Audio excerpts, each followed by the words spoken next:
dua cara polusi memasuki udara.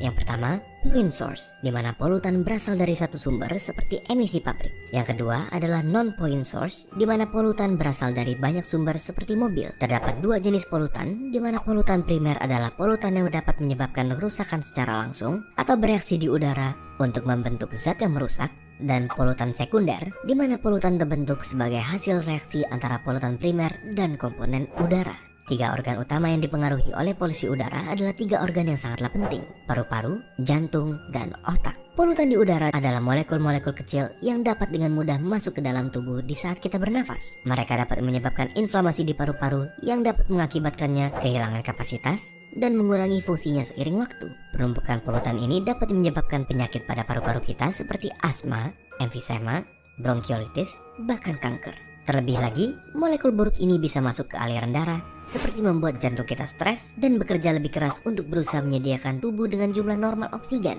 Molekul-molekul ini bisa menyebabkan inflamasi dan konstriksi pada pembuluh darah, yang bisa juga menyebabkan stroke jika pembuluh darah yang terlibat berhubungan dengan otak. Selain itu, molekul-molekul ini bisa memecahkan plak yang sudah terbentuk sebelumnya di pembuluh darah akibat pola makan yang tidak sehat, dan mengakibatkan blokir pada pembuluh yang terlibat. Hal ini dapat menyebabkan kondisi yang mengancam nyawa seperti serangan jantung maupun stroke. Biasanya, mereka yang rentan terhadap masalah kesehatan akibat polusi udara adalah mereka yang mempunyai kondisi pada jantung dan paru-paru, ibu-ibu hamil, pekerja di luar ruangan, orang tua, anak di bawah umur 14 tahun, dan atlet yang berlatih di luar ruangan. Jadi, bagaimana cara kita menghindarinya?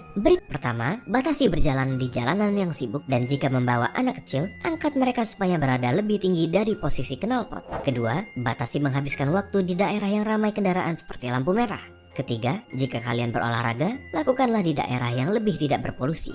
Keempat, batasi penggunaan kendaraan seperti mobil di hari yang berpolusi tinggi. Dan yang terakhir, jangan membakar sampah karena asapnya dapat merusak kesehatan kita.